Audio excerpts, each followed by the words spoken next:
Hello, everyone, and welcome to Silverline Silver Sunday, this Sunday on October 5th, 2025. I am super stoked to be here today. We have a guest that I'm excited that finally said yes to us after like years of asking. He's finally said yes. I am Roland. I am your host tonight, and I'm joined by, as usual, Thomas Flamandi. He says he's never heard of Steven Butler, which I doubt is true. Say hi, Tommy. What's up? What's up? Tommy and I are joined by Mike W. Belcher, that man in the mask guy. Say hi, Mike. Hi, everybody. How's everybody going? What's your shirt? What's CXC? I think it's collar and elbow. I think it's Al Snow, the wrestler's a clothing company. A wrestling fan. Although collar and elbow, they should fight crime. True. That's a good name. And we are joined by Mr. Roberta Conroy, Cat and Mouse Vipers. Say hi, Roberta. Hello. And we're also joined by Tom, who forgot to change his. It never showed up in the intro. I'm between panels right now. Mr. Tom Mason. Say hi, Tom. Hi, everybody. I like the new intro. It sounds like we're getting ready to play football. I like it too. Yeah. Tom, I'm gonna need a whole lot of memories from you as well too. And of course, our guest, drum roll please, of the night, Mr. Steven Butler. Say hi, Steven. Hey everybody, glad to be here. Finally, the Neanderthal man has emerged from his cave. And now we do have to give, folks. We do have to give credit where credit's due, right? Lily had to help you get on. Lily is the only reason I'm on.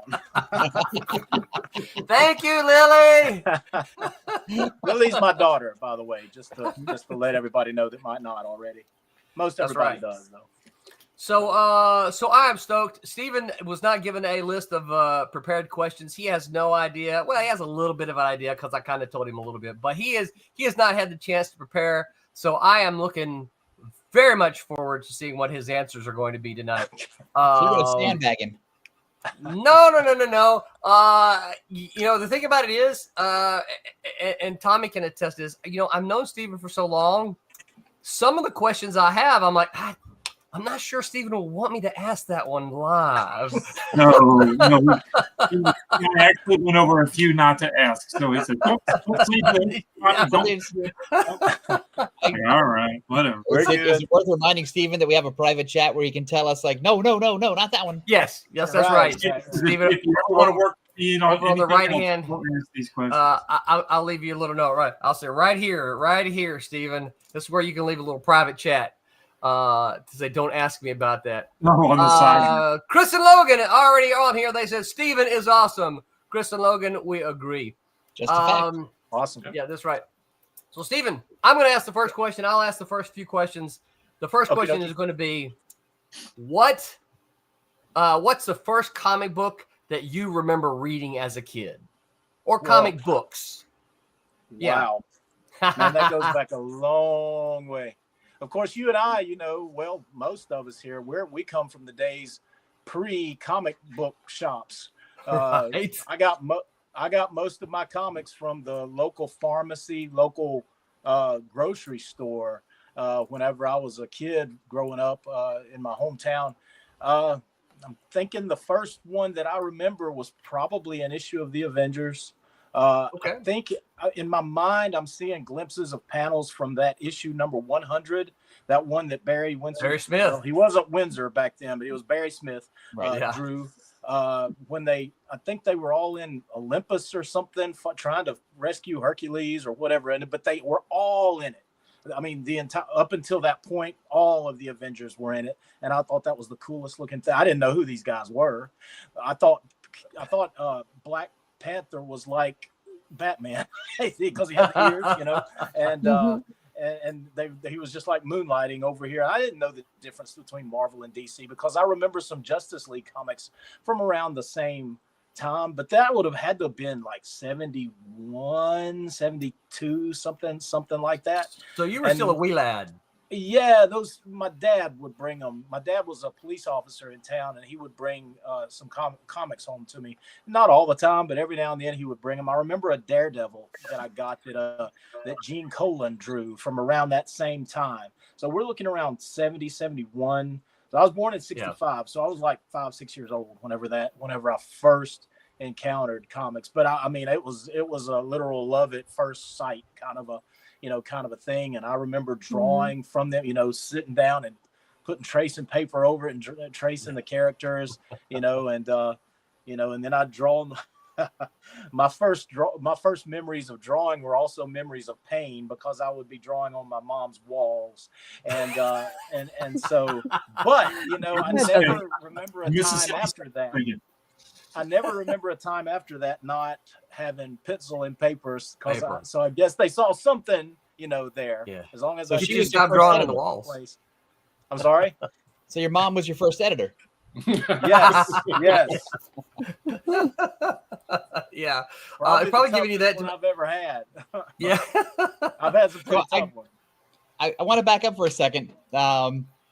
When your dad gave you these comic books, so how did your dad get them? Did he take them off suspects that he busted, or was he like a secret reader who read in the car on his break and then just gave them to you, pretending like they weren't his?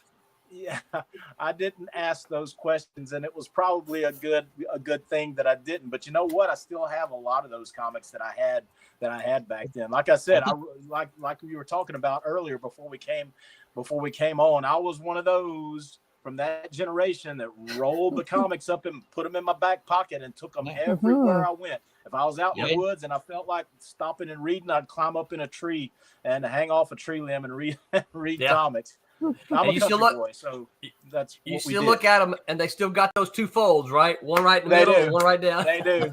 That's almost how you recognize them. That one's mine. I remember that crease. Yep. Now, so what? David is the Flash. You got it wrong, buddy. He says love Butler's Green Hornet run. You got the wrong Butler, David. That's Jeff Butler. That's right. That's Jeff Butler. Although I'd love to see Steven's Green Hornet. Yeah, I don't know if I've ever drawn Green Hornet. I'd love to sometime. There you go. I'd have to get a lot of car though. Yeah.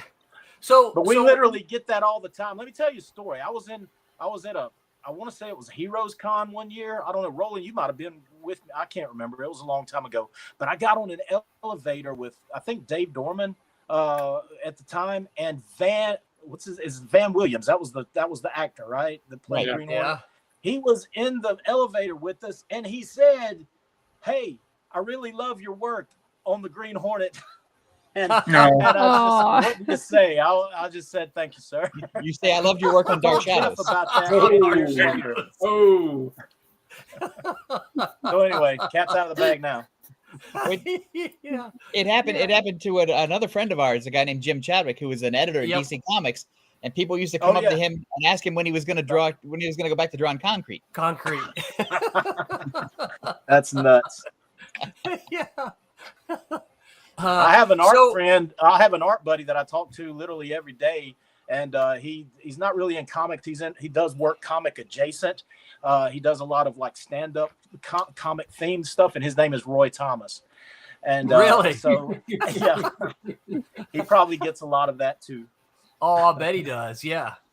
So, all right. So you started reading when you were real young. What comic was it that you read that you just said, I got to do that. That's what I want to do. That's what I want my career to be. This is what my life is going to be. I'm going to draw comics. I'm wearing a T-shirt of it right now. Commandy. I don't know if Yeah. you can see it. Oh, okay. Okay, yeah. The Yeah, hell? Mhm. yeah. Awesome. It's nice. That's the best of the Kirby stuff at DC for me. Yeah. Kirby was literally at DC at the time, but I got all of his Marvel stuff because they were reprinting it at the time. Because when he went to DC, I think Marvel said, you know what, we got a lot of Jack stuff. We're gonna flood the market and reprint it, and they'll buy more of our Jack stuff than they buy the DC stuff. But Yes. his DC stuff was what I first encountered and what I first fell in love with. And Commandy was the number one. I mean, I read it. It was my kids' bedtime stories for years and years. Yeah. We can talk about it later whenever we get Lil on at another time. But yeah, it was that and OMAC. What was the other ones that he did? The Demon.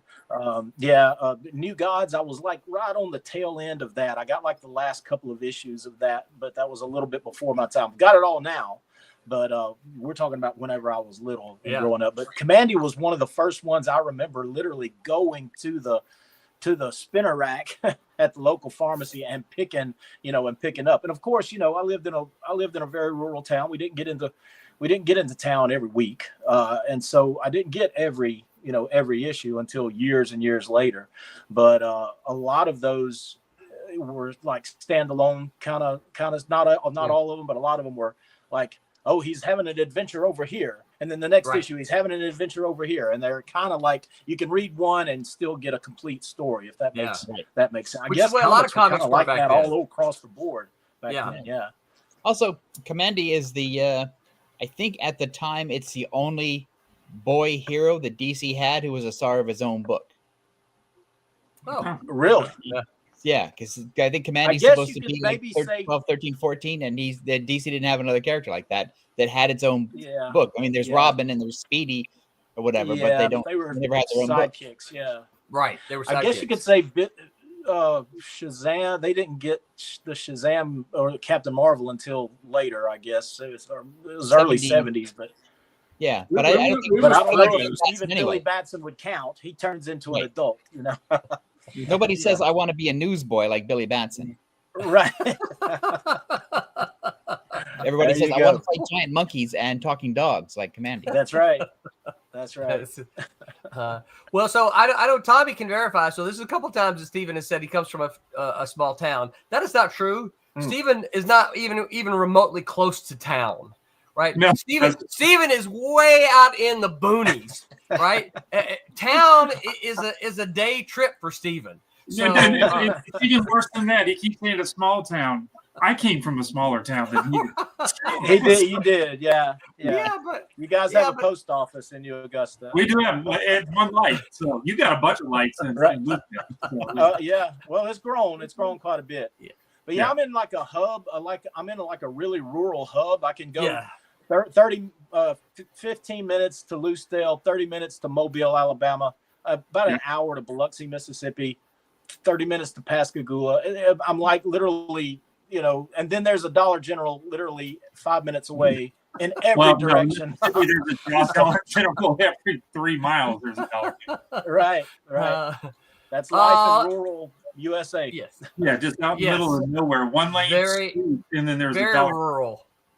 Right. Yeah. I got a couple comments here. Let's see. Dana Black, what's up, Dana? Thanks for hanging out with us. He says, "More Fiona McCool." I agree, Dana.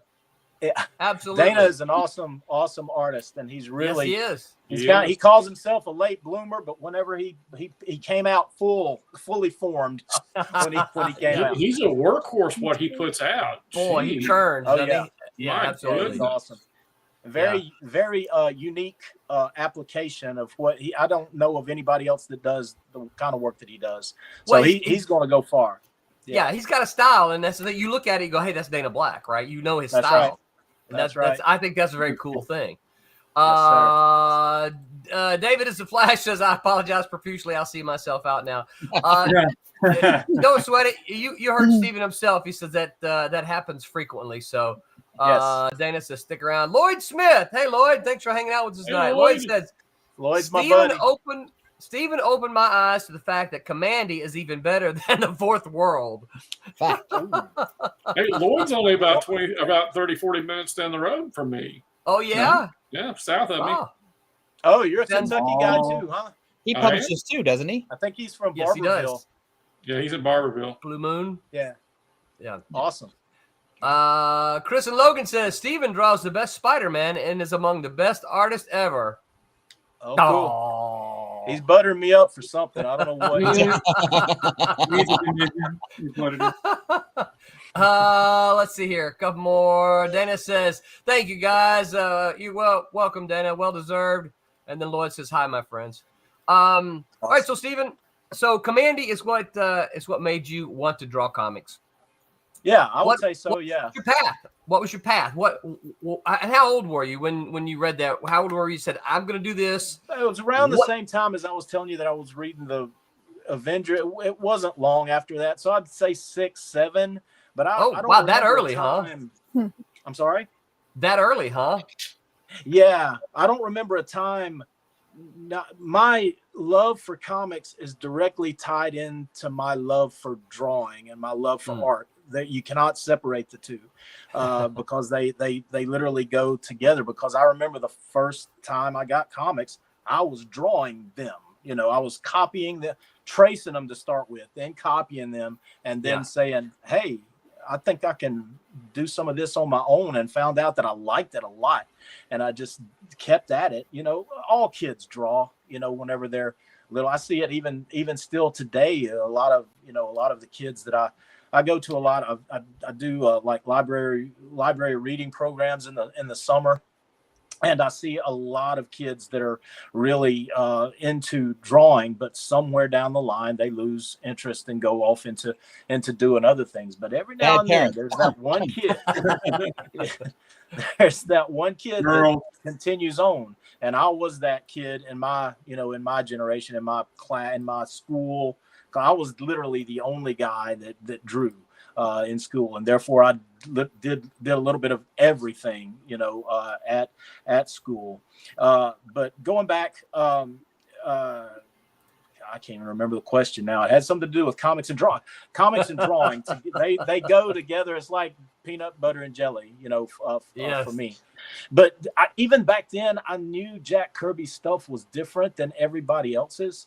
I liked Neil Adams stuff. I loved Neil Adams stuff. I loved whoever was drawing Avengers. I think Bob Brown, there's a name from the past, was drawing Avengers at the time. Don Heck, George Tusco was drawing Iron Man, and I loved all of those guys. But Kirby, something about how he told his stories really cemented in my brain that this is the kind of comics I want to make personally.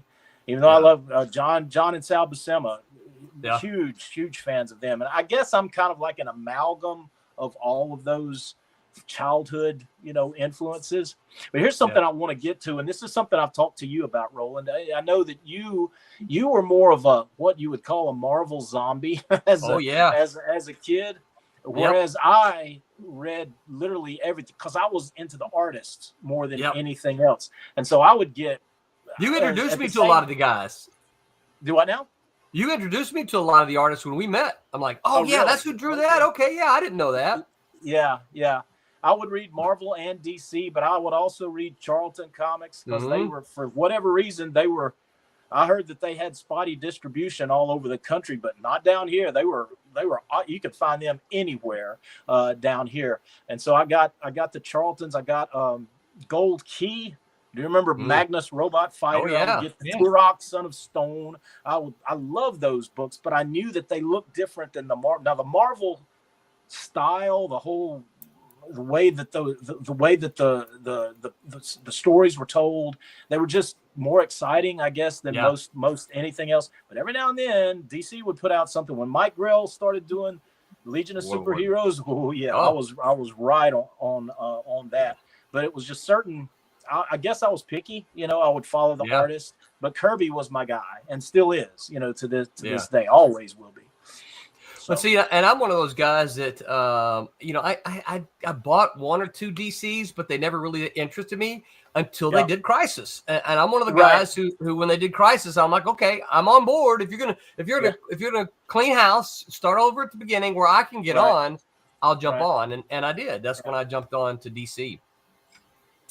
Yeah, I think that's what they were. I think you were literally the target audience that they were going for. I think so. And I gave them a Consolidation, lot of my money. We're gonna clean this up just for Rolling Man in Biloxi, Mississippi. That's right. Yeah. So once you decided you wanted to do it, what was your path there? Did you decide? Did you want to go to school? Were you self-taught?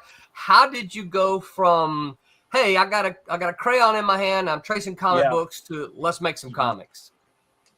Well, I tried to take as much art in school as I could. I had a great art teacher in high school. His name was Tom Roth, and there was only 2 years of art that you could take, but I took it for 4 years. I don't know.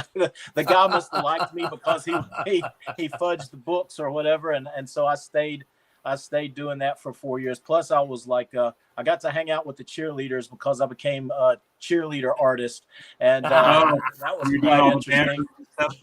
Wait, I didn't know that I was stayed high most of the time because of that paint that there was this bucket of paint that you dipped the felt tip big marker, and you could make these big broad strokes for these the big signs that the football players would run during the game. Mm-hmm. The banners, that type of thing. Yeah. And so I stayed high from smelling those fumes all the time. High school was a blast, man. I want to get back to this cheerleader artist job. I went to a small town bigger than either Tommy or Steven. We didn't have those kind of jobs in my school. We didn't have cheerleader artists. We didn't have cheerleader writer. That's why Steven said that. I did the same thing in my high school. They found out that I could draw, and so I was helping them make signs too. Right. You become the art. Every time there's art needed by the school for a poster or an event or whatever, you're the go-to guy. Yeah, we had that guy in my school. I wasn't him, but we had that guy in my school. We had that guy in my school too, Steve Blevins. He was the you could see it too. They would announce that we're gonna need a poster for this, and Steve would just go, all right. I have to get out of English class to draw this. Is that why you don't read, Tommy? That's exactly what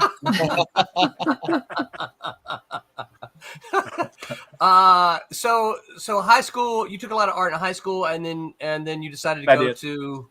I went. You and I met in college, so I know you went to college. What was your degree in college? What did you study? Well, I mean, I have just a Bachelor of Arts degree with the emphasis in art. I don't even have a what do you call it, a minor at all. But you know what? Literally nobody. I mean, this is just me telling the truth here. Not a single person or company that I've ever worked for has asked to see a diploma. Listen, I teach at the university, and this is one of the things I tell students all the time. I said, look, I never once asked an artist or a writer to see where did you go to school? What let me see your. I never once asked that. It's what's on the page.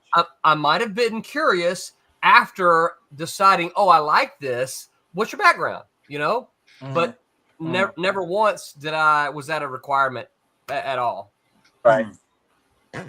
I'm glad I took it all. And if I ever decided I wanted to go back and finish up and get I'd have to take some extra classes, but I could probably be an art teacher if I wanted to do that. Yeah. But that's not going to happen at this point in time. I'm teaching my daughter, and she's teaching me how to get on this thing. I went to back then it was called Jackson County Junior College.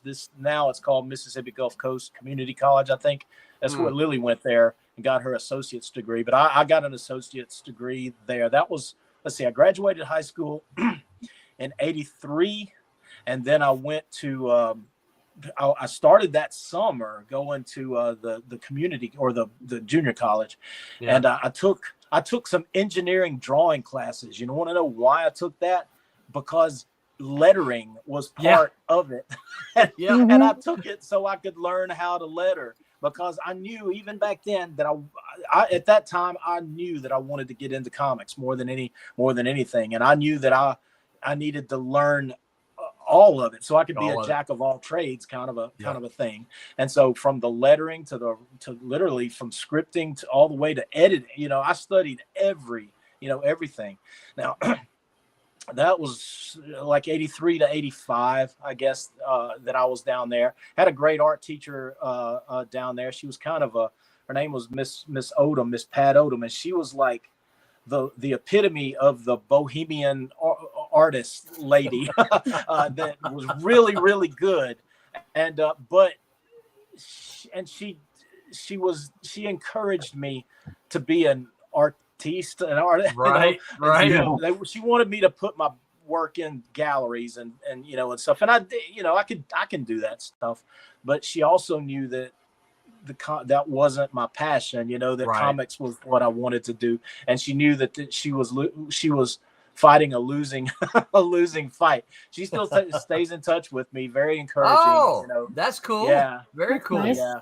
So it's, I mean, that's really kind of a substantial teacher, because sometimes they don't do that. If you're not interested in following the path they think you're best for, they sort of dump out on you. Well, my creative writing teacher didn't stay in touch with me. Yeah, no, I know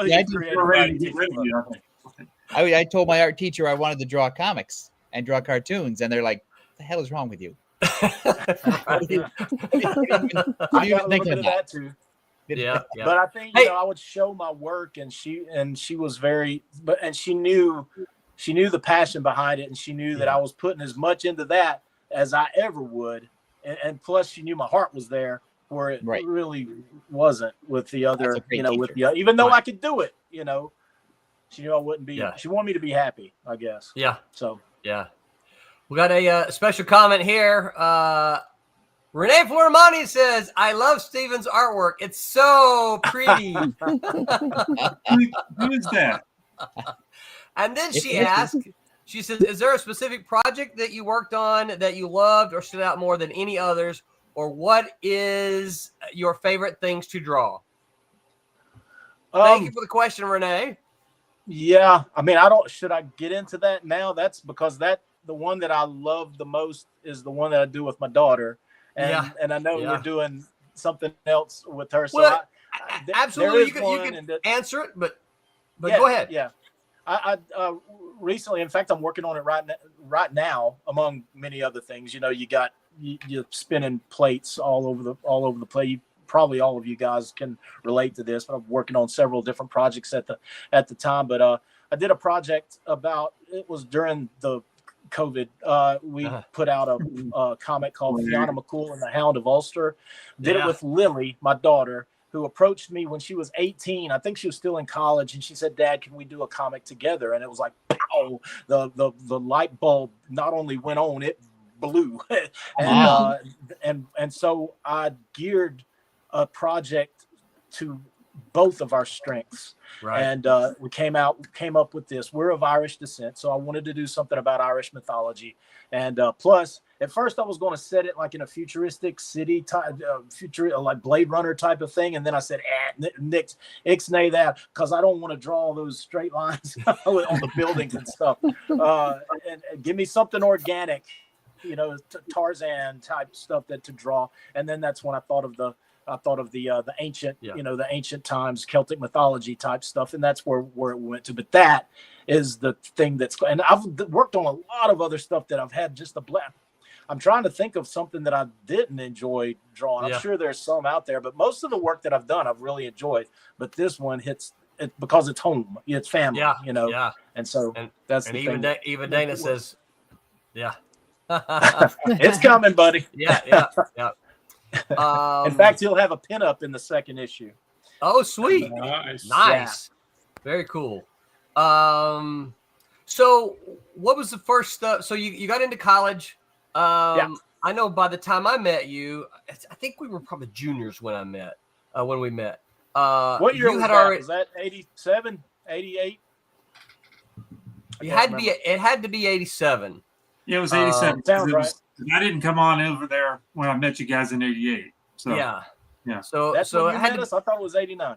I don't know. I don't. Well, those years are a blur. I met Roland first, and Right, then, yeah. yeah. Yeah. Tommy and I met in Elam. Yeah, Elon, Right. Yeah. Yeah. So, Well, do you want me to go back and tell about how I met Mitch and all of that? Because he's the one I met first. Yeah. Well, so were you submitting before you met Mitch? Because when you and I met, you had already been making submissions. Yeah, but I don't know if I want to say I did do one submission, Okay.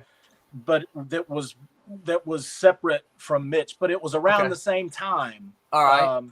There was another guy that was in the same building that I can't even remember was it Hattiesburg Hall that we were? I think it was. Yeah, right in the middle of Hattiesburg Hall. Yeah. We're talking about University of Southern Mississippi. Whenever that's where we all met, and I was.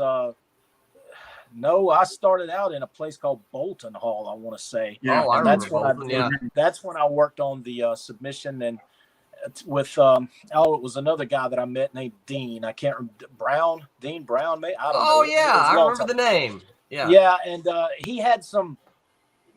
What was the game that Villains and Vigilantes or something like that?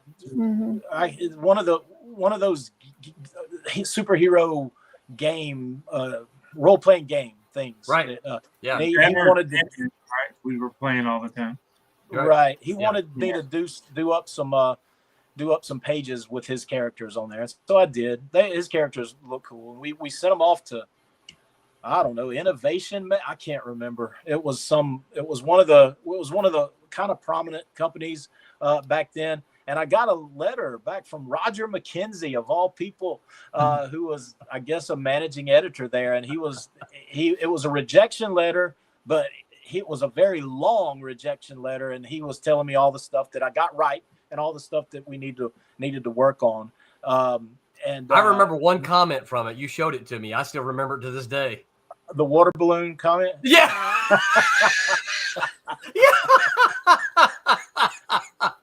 I guess I don't see if I can say this, and it's in a all ages type way. He said, Steven, he said, are these all American breasts on this woman, or are they water balloons?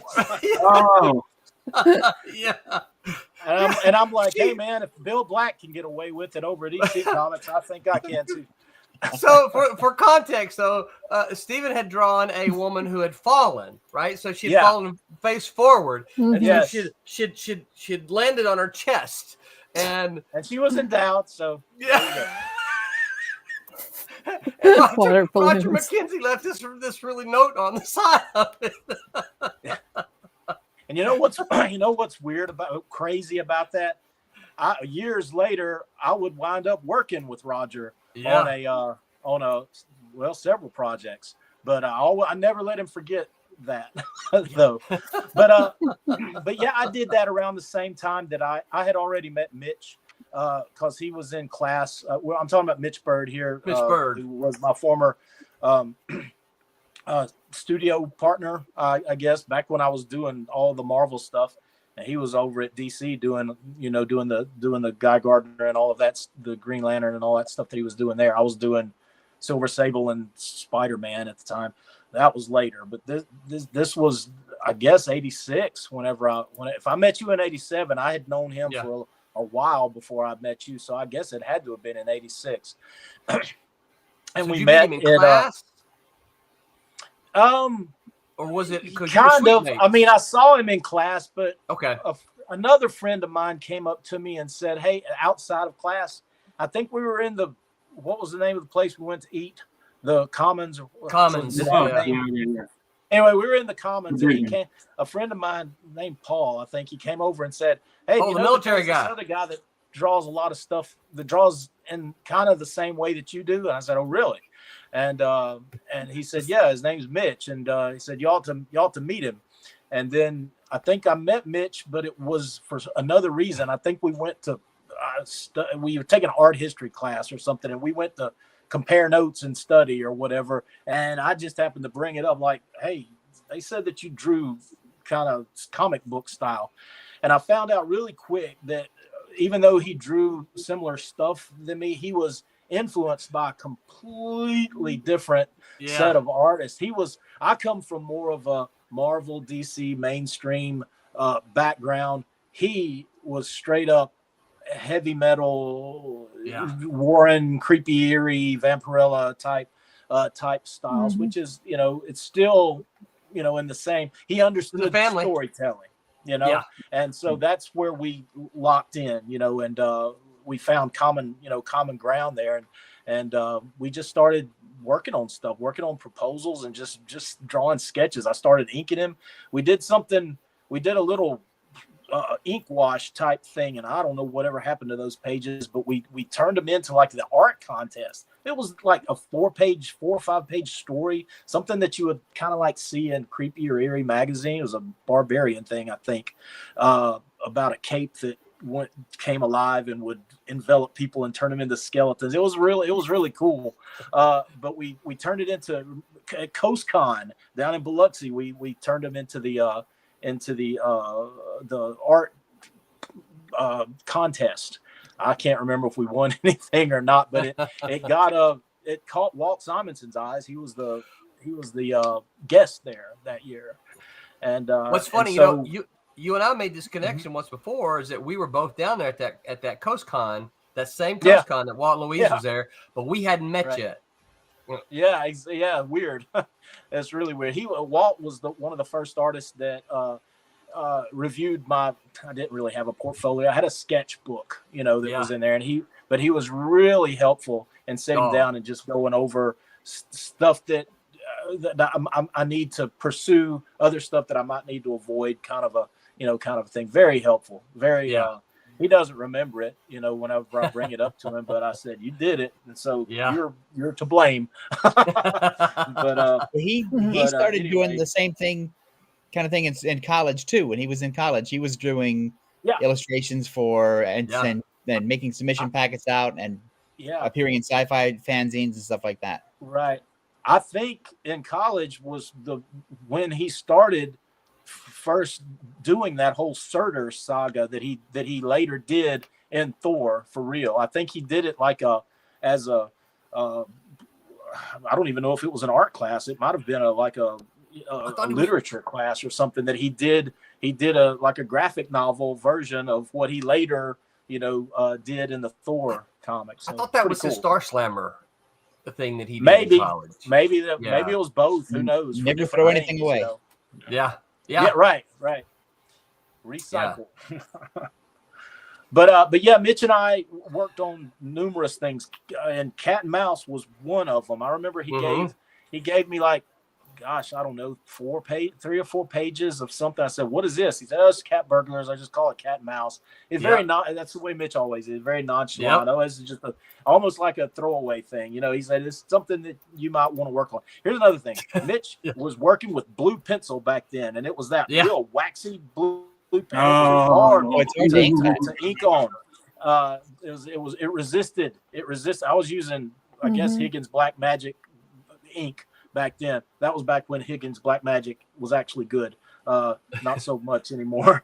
But I was learning inking with the brush and pen, the dip pen. And most of the stuff we bought at the at USM at the art supply store. Remember that, Tommy? Where they had a little art supply store. I bought a lot of stuff out of there, and first learning how to work on Bristol board and what size to work on.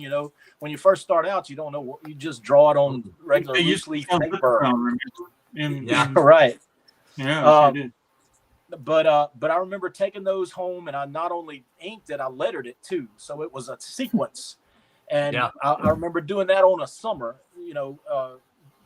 in the evenings during the summer, because I worked at a nursery during the day, and then I would do the inking at night, and brought it back the next semester. And I think that was the first time Mitch's eyes kind of like, whoa, I think we got something here, kind of a thing.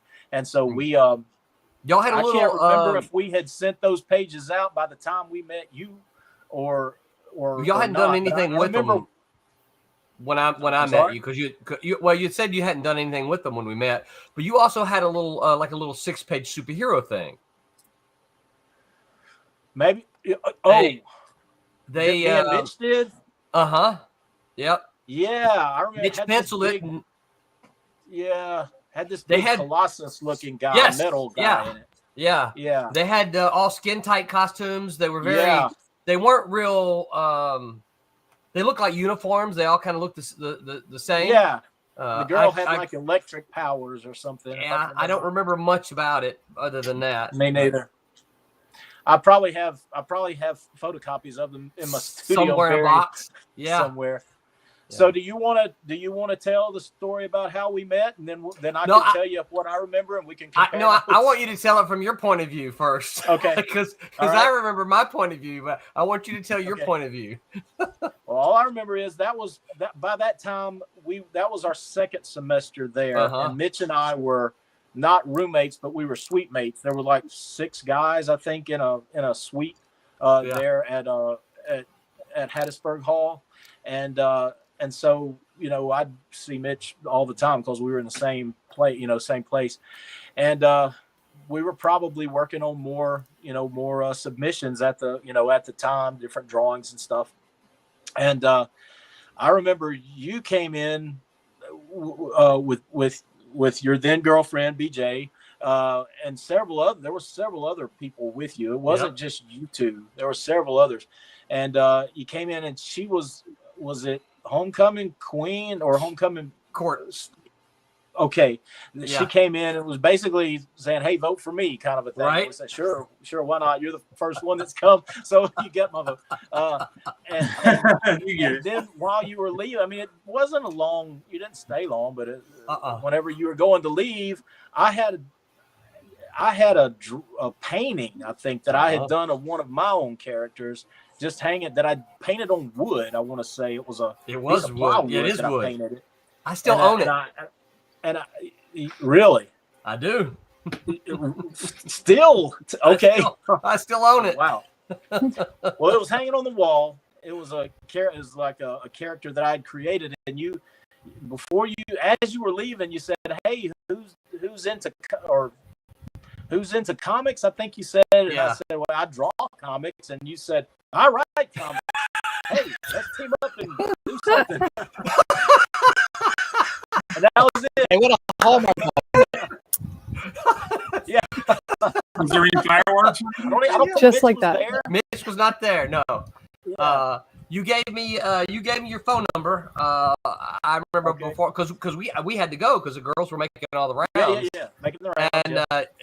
And you gave me your phone number, and I called you the next day. And then I can't remember how, it wasn't too long, but then I came over to visit you, and you introduced me to Mitch on that visit. And we, I mean, anybody who knows Mitch didn't do a whole lot of talking. You and I did most of the talking about the comics we read and all that kind of stuff. And I think that's when I saw your Roger McKenzie, because I'd asked you, "Hey, have you been submitting? What have you done?" And because I'd already been submitting to Marvel and not much to DC, but I'd already gotten my rejection letters as well. And so we talked about that some. And the Turtles, what people have to realize is the Turtles was 84. And so this was just a couple years after the height of the Turtles, and independent comics were experiencing a boom. And so we said, "Hey, why don't we do something?" So it's like forming a garage band. It's like, I got a guitar, I got a drum, I got a place we can play at my father's house or whatever. Very much like that. Yeah. Yeah. And I wouldn't, and so I've always said, and Steven, maybe you could chime in here, I was never really directly inspired by the Turtles, but I was indirectly inspired. I wasn't a Turtles fan, but what they had done for the industry is just kind of opened that whole avenue up, and so I've always been kind of thankful because of what the Turtles did, Right. It was revolutionary. Yeah. So what was the literally plan? A DIY moment, that, hey, we can do this too, kind of a thing. It was. Opened your eyes. And so, so do you remember what we did after that? Do you remember? Do you remember? I remember whenever you came over, we sat down because me and Mitch had several. We probably had the superhero thing you were talking about. You did? Yeah. We probably, I think we set them all out on the floor and said, "Hey, we got this. Does any of this look like something you'd like to work with, and you immediately gravitated toward cat and mouse. And I think maybe you mentioned that you had a character of your own that you wanted that would be cool if we kind of put that character, like you're talking about Demon, putting that character in. I don't know if we talked about it right then, but I remember going over to Elam to your room not long after that. I think you were sharing a room with Ashley, weren't you? Over there? Yeah, Ashley Kuster, so. And I think we came over there not long after maybe we had done some more drawings or something and was bringing them over to to show you, and and you were already starting to formulate a plan on a story, and also I guess we all kind of pitched in on ideas with the story, with the whole set in New Orleans, and we were wanting to involve the Yakuza in it, and whatever else we did. Everybody kind of threw stuff into the pot and mixed it 100%. up. That's where it all came from. Well, do you remember? Does Topps Comics ring a bell to you? Yeah. Oh yeah, I forgot about that because we went through several iterations before. I remember Silver Salvo was one of the first titles that before Silverline.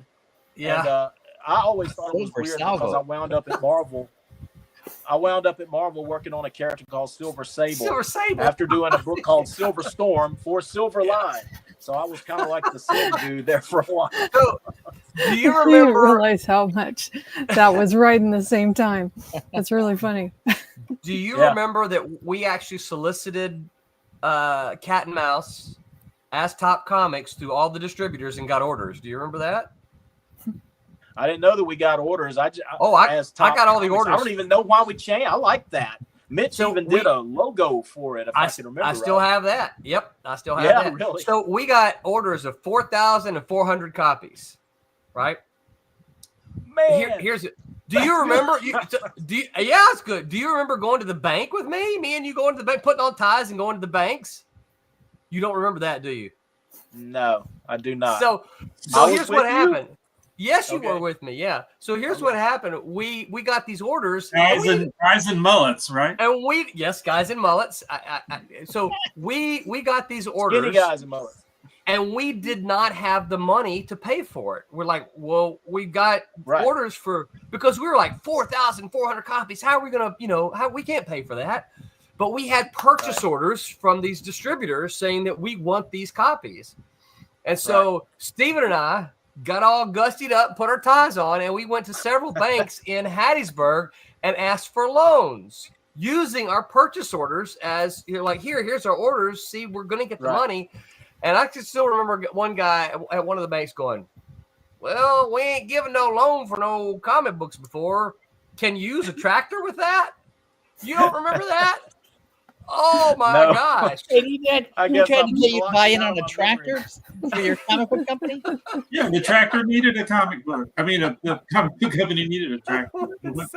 Mississippi, man. Yes, it is. Yeah. So we were incredibly frustrated by that, and we were down at Terry's at the comic shop. Terry Wagers, good guy. Yep, talking about how we were frustrated, how we had these orders. Look, I've still got the order forms. They're not right over here. Of course you do. I don't. Tom and Tommy are like, he's got them right over his shoulder. I do not. Like Cat's magic bag. He's got to reach in and pull some stuff out. do have them still. I held on to them, but we were frustrated because what do we do now? And so we were talking about it in the comic shop, and Terry Wager says, "I know a guy." And that's when he put us in touch with John Drury. Mm-hmm. Really?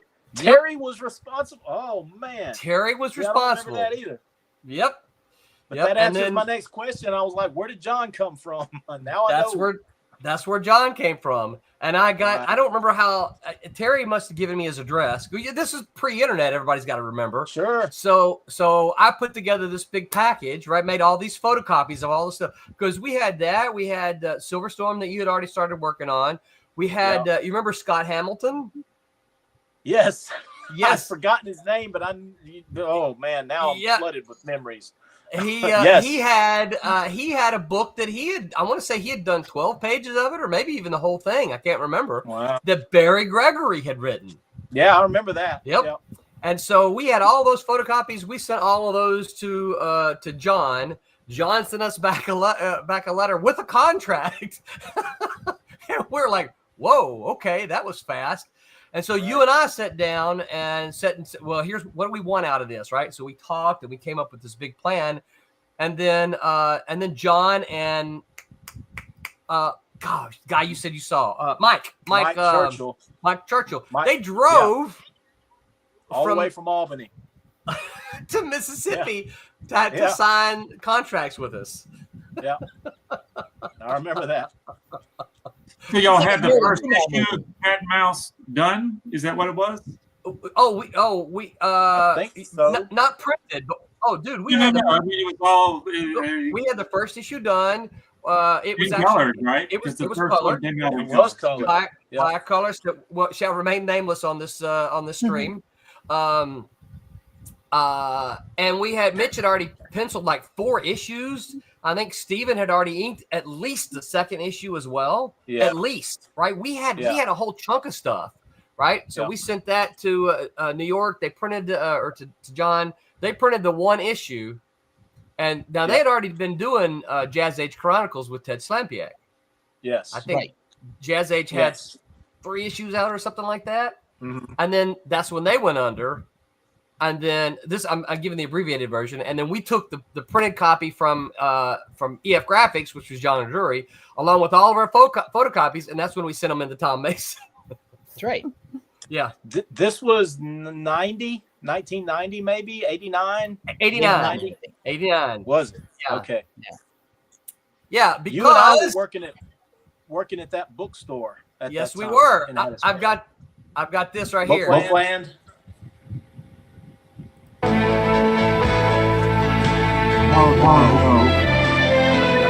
This is your life. 18 minutes past 12 o'clock now. They met each other at a dorm at the University of Southern Mississippi, found out that they liked comic books, and now here they are, an author and an artist, and they've just gotten published their first work called Cat and Mouse. It is published out of New York's EFG Publishers, and on midday today, Roland Mann and Steven Butler. Welcome to both of you.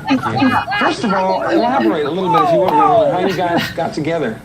Well, I was helping my girlfriend go around. She was campaigning for a homecoming maid. It was her and some other girls. And we were escorting them in the male dorms. And when we went to his suite, there was this huge painting of one of his characters on there. And I just kind of stood in awe at the character, and the girls went through their spiel.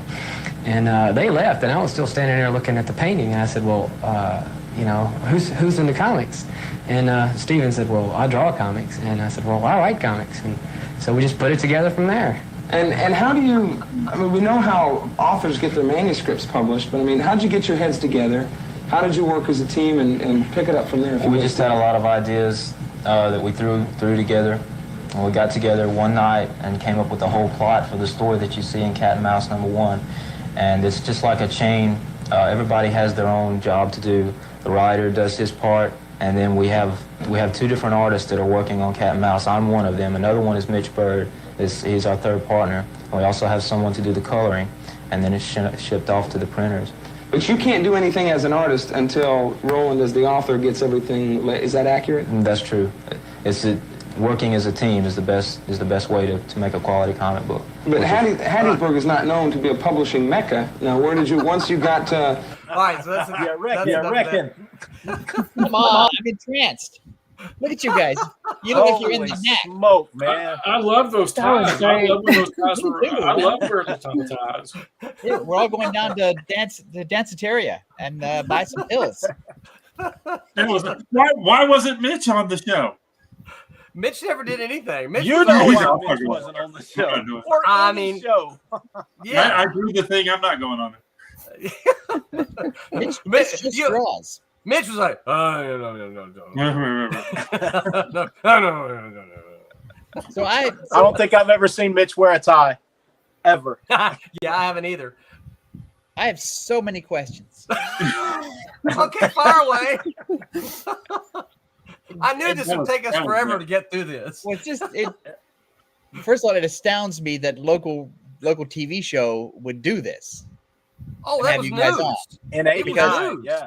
It's common now, but it's not. It wasn't common back then. So it's Right. just weird to see it, and it's weird to see how in today's media environment, everybody has their message that they have to get out or whatever. You guys acquit yourself very well. You guys are Well, Tom, Yes? hold that thought then, because I don't know how many times hold on. with Steven that we were on TV. We were Well, on TV. I was going to say, also share tab here, window, Oh, no. because just another year later, Oh. or Oh. Here we go. 2 years later, Oh God. At least we don't have to hear. Whoop. Where's the sound at? oh, you don't hear it? Oh, look, it's spots. You won your TV outfits. At the same Wait, time. y'all don't hear anything? No. No. Oh, let me reshare then. Share Well, that's screen. me. I'll switch positions. Also share Run, have Lily audio. come over and do it. Probably. I Also can share get Lily. audio. Get Lily. Okay, Lily here will we come go. over. Yeah. Now you should be able to hear this. Okay, here we go.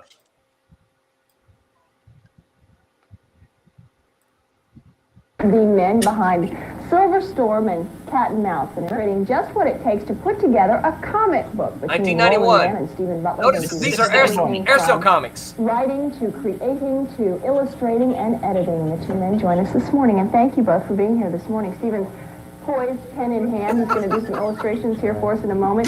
Let me just start by asking how you guys got involved. You said it's been about a year now you've been involved in comic books. How did it start? Well, I started off collecting. As a little boy, I always read comics, and from there I just decided that comics is what I wanted to do, and I got into creative writing, and of course I took the courses in high school and college, and it was just kind of a natural progression. I always wanted to write, and by meeting Steven at USM, an illustrator, we just kind of got hooked together, and it was just kind of a natural thing. Now, you were telling me these comic books, Silver Storm, Cat and Mouse, can be found all across the country? Right. What determines what people buy, do you think? What makes a good comic book? What determines what they buy or what makes a good comic book? Are those two different things? Right. The cover, when you're shopping, the comics are all displayed kind of. You can tell I'd already been talking to Tom Mason at this point. Face front as you go in, and the cover is really the first thing that leaps out at the buyers. If it's got a real sharp or a real Take a look at some of these. active covers, if you could. cover, then they're going to pick it up and flip through it. And if the interior art's good enough, then they'll pick up the comic and take it home. And, if it's a good story, then they'll buy the next issue. Look at that. I can't believe she's going that one up. Nothing to do until they get Right? it home. Which means, now, you do most of the writing, Right. Stephen, and the editing. You are the Right. editor, Right. or excuse me, Roland, and then Stephen, you do the illustrating. Right. And so your weight is heavy. Stephen's You have busy to drawing carry this the whole cover time, and your too. inside. Like what he just got to saying, comic Look at that sweet here. a very visual medium, and you go to the store to pick it up. The comic book buyer goes to the store. He picks it up by what he sees. He can't really tell what the story is about, but if the story is good enough, he'll go back for it the second time. So which is created first, the pictures or the words? The words, And then you illustrate to the words that you're given, Stephen? exactly. I All get right. a script that I go by, lay it out from my head onto the paper. What are you working on over there at the moment? I'm working on a character that I guess has been the best character that I've done. It's a character called Badger. I do it for a company called First Comics, and it's been the biggest success for me. And how long would it take you? You had started with a clean slate, I know, because I saw Right. you walk down here. So Right. you've done this just in the time that we've been in this interview. Right. One thing that you learn in working in the comic book industry or any type of art field that's like this, you learn speed.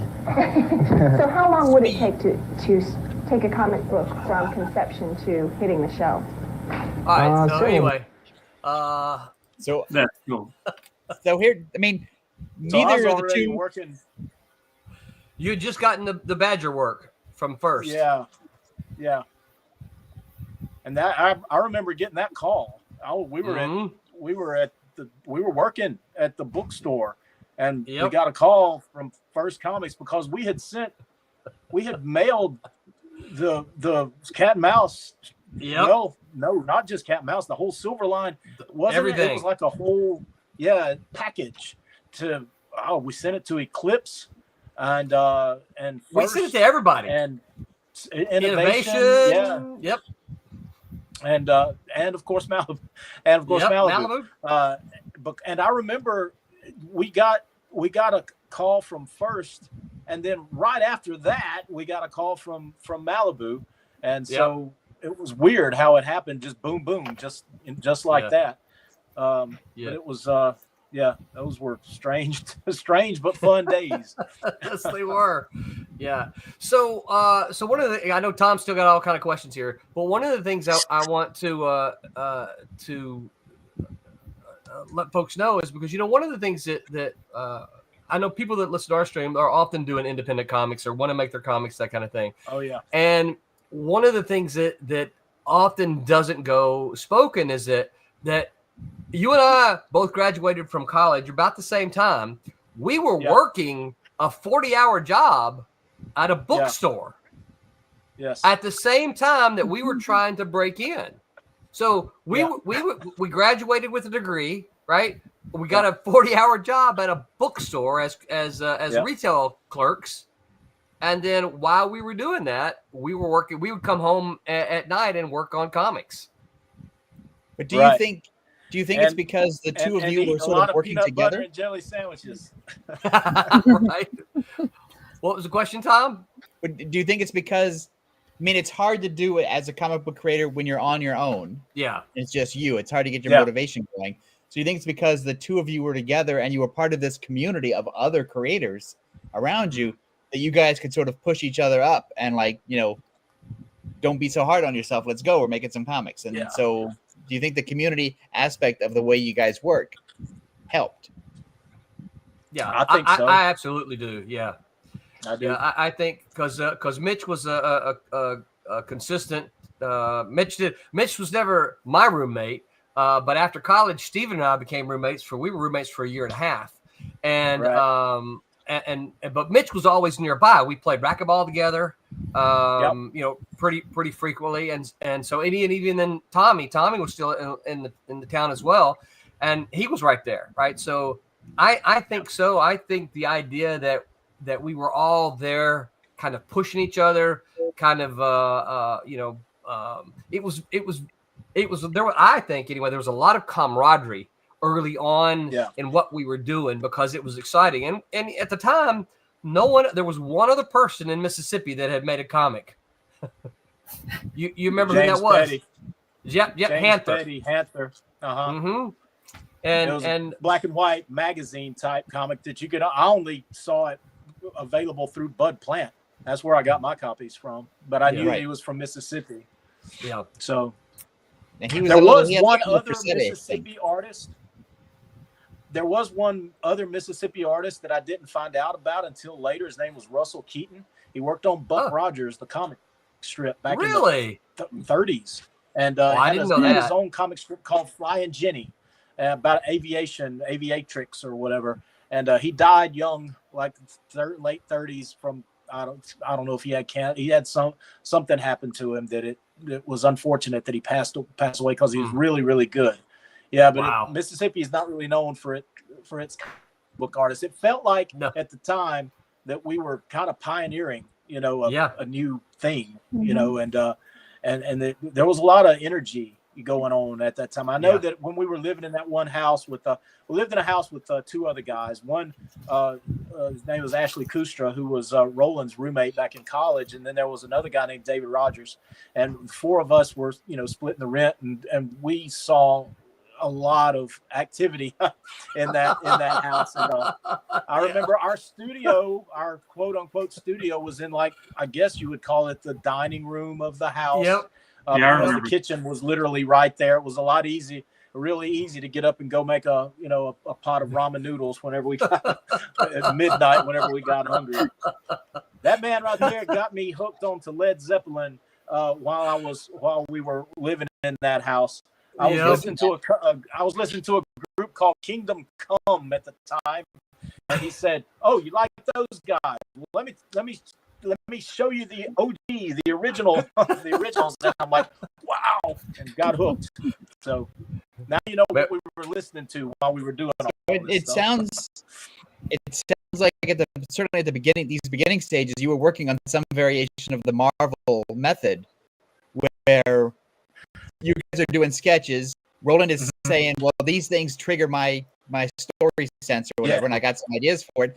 And then you start throwing ideas back and forth before Roland actually comes up with a plot, and you're all sort of working in this big circle of passing stuff back and forth. And it's sort of the Marvel method, but it's like a really different method of the way comics work. It's just because we were so close in, you know, and Mitch was over a lot. You know, I would go over and play racquetball with him because he finished. He was still in college whenever we first moved into that house, and so I would go play racquetball with him, hang out with him, you know, a bit, and then he would come over and hang out with us, and we would have these brainstorming sessions. I remember the first time Barry came down, and we stayed up literally all night. And then the Fortberrys, who Thomas Fortberry was the one that wrote Silver Storm. He came in, and it was a very, like I said, it was a lot of energy going on, and we had a lot of, you know, ideas that were just swirling around. It was a pretty chaotic but cool time that we were going through. So, but yeah, those days were awesome. Remember, Ashley he was a headbanger, and we'd always watch the headbangers ball on Saturday night. He'd bring his friends over. That was a lot of fun. He was a good guy. He is. Now I can keep asking questions. Mike, Roberto, Tommy, y'all got any questions? I've got some, but I'm enjoying this. I know. I mean, it was about this time that we met I met Tommy for the first time, because he was, God bless him, he was doggedly determined to get into inking, but he would tell me if I'm wrong, Tommy. Didn't you take like photocopies of our pencils and then you would work over them on overlays? Yeah. That's what I did. You and Mitch gave me a bunch of stuff. I think you more than Mitch, because you were more of a talking. You know, of course, I love Mitch, but you were more helpful than Mitch was at the beginning. Mitch was like, I don't want this guy. Oh, who's this one of you? Yeah, but you. I love you, buddy, but I tell you, those first ones that you sent, I'm like, I don't know if this guy's going to make it or not. But I've told that story stay too. With it, and every time you came back with a new set, like I could see an improvement. I'm like, okay, you still got a way to go, but work on this. I think that's what it was. Just it seems like every week you bring a new batch in, and then there was one day that you came in. I'm like, he got it. That he understands, and from there on, it just was like, I don't think it was much longer after that she was actually inking me on, and I don't even know what the first thing you did. That was very, very, very sweet. Thank you. My memory of that is very similar, but my memory is that you and I were in. We had moved out of that Johnson Avenue, and we'd gone to North 25th. Right. Yeah. Remember that house? I do. Oh yeah, yeah. You gotta remember, we were fresh out of college. We didn't have any money. You and I were even talking. Hey, we haven't seen Tommy in a while. What's up with Tommy? Remember, it'd been several weeks since we'd seen him, and we thought he dropped off the face of the earth. And then next thing you know, he shows up, and that's when he's like, "Wow, look at this!" And my recollection is that pages, but you had pages. You said, "Hey, you want to ink these?" And you handed him a couple of pages to ink right then and there. You mean original pages? I don't remember. Original pages, yeah. Again, I don't remember what it was. I don't remember how many pages. It might have just been, hey, ink these backgrounds. I don't know. Yeah. No, and it was at that same time. Remember that one issue that we worked on Cat and Mouse, that it was you had like a bunch of different artists working on it, like doing chapters. Oh yeah. I remember Tommy inking the pages that I did. Oh Oh, that maybe I don't know. Yeah, I don't know. but I do remember that. you finally saw that I wasn't giving up, and then you were like, I need to get you somebody that's an inker, and then you put me in touch with Jimmy, and Jimmy got me fixed. You remember? I put you in touch with Jimmy. Yeah. Yeah. Some y'all together, but yeah, because I think Jimmy inked you on something. You were starting to get some Marvel work, I think, at that point.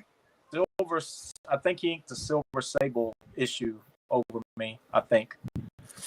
So that would have been 92, something like that. Yeah. So and then Jimmy took me under his wing, and then that's what really what's the rolling scratching his head. 92 doesn't make sense to me, the timeline, because I got married in 90.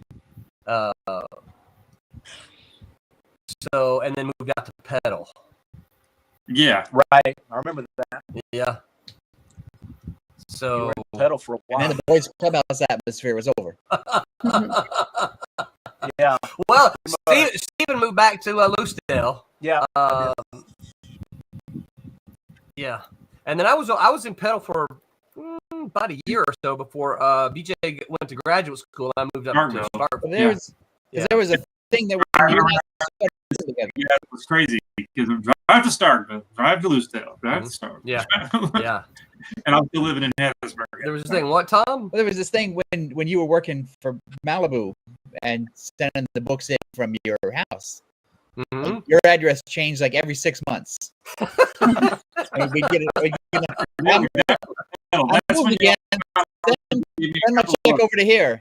And be all these small towns Tom, I never heard of. That's when. Yes. Tom, I have a question for you. When going back to those days where we were submitting our work, do you remember getting the package that we sent you guys? And because I know that you guys at the time, you guys were pretty aggressive. You had what, 3, 4 maybe lines of comics that you were putting out, and I just remember is going to take us, and so we were totally excited about that. But tell me about how. I mean, did you see were you the one that opened the package and saw it, or was that Dan, or you were? It's me. Okay. Because I got in those early days when the office was really, really small, I was the guy who did all that for the new talent people. Because Roland can tell you this. It's certainly no secret. Obrich has no eye for it. And Alm looks at stuff. Alm is always in a hurry, and so he looks at stuff and he'll just go, yeah, all right, that's good. But he won't see it. Like, he doesn't see a picture, and I'm the one who'll sit down with it and read through all the stuff. And then I like to call. I think I called you, didn't I, Roland, instead of writing you? No, you wrote me because we didn't put a phone number on the submission. Yes, and I said the letter said put your goddamn phone number on the. Yeah, the letter did say that. You moron. There's only 2 ways to communicate in this world at this time. It's phone and letter. So, the first word is the number. What is phone number on the letter? That's crazy. And so, and the thing there were several ththings. Is once I talked, like, first you got to talk to people, make sure they're not crazy, because stuff comes across your desk all the time, and you're not. And it's like, well, this is great. Then we're out, because I'm not gonna. No matter how good the work is, I'm not gonna have a lunatic calling me all the time. We have a ton of things to do, and dealing with the lunatic is a bad idea. And so you got to talk to Roland and find out if he's, make sure he's not like 13 years old and after his parents' permission, and also find out he's not like 90 years old. And so you got to figure that out. And I read the book. I read the color book. Yeah, and I was impressed with the color book, and I think, but I wanted to start with the color book Yes. because I didn't want to launch number 2 or whatever it was, and I didn't want to jump in the middle of the story. But I was also talking about basically reprinting an issue that already had been printed and pretending it was new. Right. Well, and what you did is you didn't want to do the first issue, the Malibu first issue, was actually what we had intended as 1 and 2. Right. So if you get what we had intended is 1 and 2. Yes. So I always tell people Cat and Mouse actually ran 19 issues and not 18. Right. Didn't we get a Paul Gulacy cover? Yep, absolutely. You did. Which was no offense to any of the talented people on the book, but it's just that we thought Gulacy would help sell it. We're trying to stack the deck in favor. It's actually square bound. Awesome. And it really looked like you guys had been making comics for a long time. And that was, to me, that's impressive. It's like, here these dudes from, I don't know who does what, but here these dudes from Mississippi, which is not a hotbed of comic book great talent, but they're making comics and they're putting stuff together where really, as long as Roland doesn't turn out to be a lunatic, he could be the editor by proxy. And so I think all of that was appealing. Art was appealing. The story was appealing. Roland was appealing because I didn't really talk to any of you other guys. Communicated to any of you through Roland. It's like, well, tell Steven he did a good job, or tell Mitch he did a good job, or I really like this issue. Be sure to tell the guys. You were just the guys. Yeah. And so, and Roland just was. I would just call up Roland and say, "All right, Roland, where is it?" Yeah. And then Roland would say, "Oh, it's coming. I got it." That was good. Well, so if you remember, and this is one of the things that was kind of tough on our end, we sent you the other one. Right. I can't remember the name of it now. I want to say we called it Silverline Presents or something. But you didn't want that one. Right. You were like, hey, No. we want this one, and we want the Silver Storm, but I don't want the other one. Yes. So I don't think I could sell that one. yeah. And that was right. That was. I mean, that's where I'm sort of really blunt about stuff. It's like, I don't care if it's good or bad. I would prefer that it be good, but I also have to be able to sell it. So Right. It's like a two-pronged thing, and I would be honest about it. Like, I like the book. I can't sell it. Well, some other publisher might be able to take it and make money with it. We can't because of the way our system works. Do you remember the conversation you and I had about Aircell? See, we didn't submit to Aircell. We submitted to Eternity. Right. Steven, you remember you and I, when I talked to you, you said, "Hey, we want it for Aircell," and my edited comments to you were like, "Well, we think it's probably more of an Eternity book because it doesn't look like it ought to be an Aircell book from our perspective." And you said, "I think I can sell more copies through Aircell." And I said, "Okay." Yeah. Because that's regardless. Yeah. But even though they kind of look stupid on paper or in hindsight, is the way the retailers would order. They would order based on publisher and based on how well previous things from that publisher had sold. Yeah. And there's a track record of Aircell books selling about 1,500 copies more per issue than any of our other imprints. And so for us, it's like, well, okay, yeah, it doesn't fit in. It would be better as an Eternity book, but it will sell better if we make it an Aircell. That's all book. you had to say to me. I was like, "Okay, cool." Right. Well, yeah, make it so. And I'm sure he probably doesn't have them now, but Ulbrich had these spreadsheets where he would come to the meeting with spreadsheets. Here's what sells at each distributor. Here's a bar graph. Here's a pie chart. Here's this other stuff. And we would sit there and we would pour over it like Bible scholars. Yeah. And try to figure out where to plug things in. Because in those days, if you, based on the price structure and, whatever, 500 copies was basically 500 extra bucks. Yeah. And 1,500 copies was an extra $1,500. And that would go because of the structure, most of that would go back to the creative team. And since we didn't own any of the properties, it was important for us to basically make as much money as we could from just publishing. Yeah. So everything was numbers. Right. Now I'm glad I took over the whole show now, Steven. For you, maybe a little bit after Cat and Mouse had been going. I know I did a lot of Planet of the Apes covers for you, and I remember something called Jack Death, or something. It was a Blue Moon, or New Moon, or whatever the name of that company was that you guys were. The movie company that you guys were doing a lot of adaptations from. You did Transfers. And, I remember enjoying those quite a bit. Yeah, because the thing is that you had this style, or still have this style, which is like you know what to do with a cover, where a lot of people don't necessarily understand how the cover is supposed to work. Yeah, and I always thought they were visually appealing and like really like Roland had said in the, well, I think Steven said it in the video. You see them on the rack, right? That's the point, and that's where you first grab somebody's eye. And I thought you were really great at that. And also at the time, the Full Moon people were financing those comics from $0, and so we could pay more. Right. And then we go through, and again with the editorial meetings, you go through and go, right, who do we like?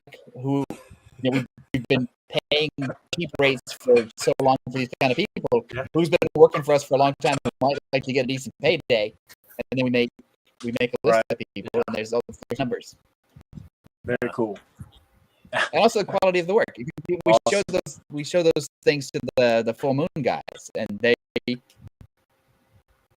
they're not interested in an alternative comics look. They want a Marvel DC comics look, and so that's right. He works for Marvel, and then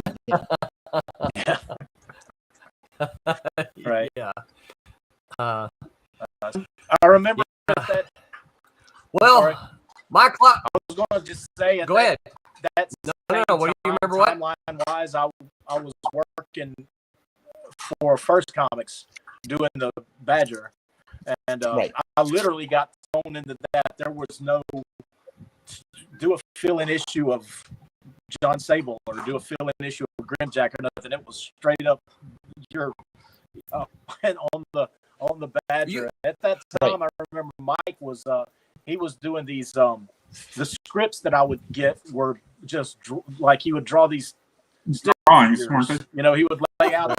Hey, you've seen them, and those yellow legal pads. Yeah, and they were easy to work from because Mike's a good storyteller and he was able to pull it off. But in my mind back then, I was thinking, man, if I can make it through this, I can make it through anything, because I knew it was an unorthodox way, of working. But I figured, and it was once I started working for Marvel and working the way that they, the plot first, because they were still doing it that way whenever I was 91, whenever it was that I started working there. It was a piece of cake after coming, from the first comics. I remember the stuff. But I love both of them. But it was just a different way of working. I remember the first time you got the script from Mike Barron, because I think we were over with the four of us on Johnson Avenue, and I looked at this and I said, "What the heck is this? This is not. I don't understand how he can make this happen. It's like, what is that?" Right. Now he no longer does it that way anymore. No. It's more of a standard. If I recall correctly, I asked Mike several years ago when I first started teaching down at Full Sail. I asked him if he had any of those. He says, "No, I quit doing them that way because DC made me stop." I said, so apparently when he got hired for DC, he submitted one of his scripts like that. They said, no, this is not what we want. Which is funny because he came out of indie comics, so he was doing Nexus with Steve Rude. I think they worked that way, and that just carried over until somebody said, no, this is the way we Right. make comics. Yeah. Right. Yeah. Well, and think of all those So he issues. really was just doing it the way he always did it. Yeah. You know, until Yeah. that time. Yeah. Because I think So, he's self-taught like so many other people Yeah. did, and so well, Right. there's no book that tells you how. so you got to remember when all of us were learning how to make comics, there weren't any comic book how-tos out there. How to make comics. You had to hope that you could meet someone and they would tell you or share a script with you. Unless you found how to draw Well, comics the yeah. Marvel way. That was Right. The about it. Marvel way. That's it. I do have that. That book was revelatory. I still like. Yep. Yeah. And Yeah. the Eisner book Yep. too. Comics and sequential art. Yeah. Yeah. Yep. But that's pretty much all we had back then. Yes. You know? So, yeah. Y'all, this always happens this way. My clock tells me that we have run at. Steven, I told you, dude, time would fly. And we're only by. up to 1991. I know, right? I know, right We haven't before even gotten into the I'm in Marvel years. Malibu. I don't even get to show the image that Tom sent me. But I do remember. So I do remember that. So the great thing about the way that you guys worked as a community when you were starting out is that when Roland got hired for staff. Oh, good gracious. There they are. The Spider Prime design, wow. Spider-Man, and, designed by Steven Butler. Nice. And that came from you, didn't it, Roland? Then you come into the office and say, "Hey, we can get Steven Butler to do these designs." I think I did. Yeah. Yeah. Yep. That's And that's awesome. the great thing about the way that the community was set up is that when Roland got hired on staff and was in a position to basically dole out money to people, Mhm. he went to people that he had worked with before who were relying. That's how some other people got in to do stuff, because Right. you guys had proven yourself to Roland over the years. Roland was in a position of kingmaker. Right. Yes, my friends, come. You know, I don't Just the think, ring. I don't Just think the you were ring. my And then come on editor. in. I don't think you were my editor over there. I think Hank was the editor. Yeah. the main, the Ultra Force guy, if that I remember. Yes. But I did several more things besides that. But that's the one that I remember Yeah. most. That's my favorite one because I couldn't figure out how it was that going to Spider work. Prime was funny. Yeah. I just recently did a commission of Spider Prime. Oh, really? So he's still got his fans. He Wow. pops up. He Remember popped that up in a Marvel book Wow. not too long ago. Yeah. I have the Wow, panel of it. that's And technically, I forget what paperwork you might have signed, but you're entitled to royalties on Spider Prime if he ever becomes a TV show or a Wow. Cool. Yeah. Yep. so. Now, not if he. So here's always the confusing thing. Not if he shows up in a Correct. comic book. But if, Right, he, if he's, but a, if if he he's shows a up- movie or a TV show or a toy or a video game Yes, or whatever, or a toy. there's Yes. money there. Yeah. Didn't they make a Prime action figure? No, I think Not that I'm. all that stuff was in line to be done until the line got shut down. Yeah. Yeah. Well, Steven, I hope this was painless. No, it was fun. I had a black.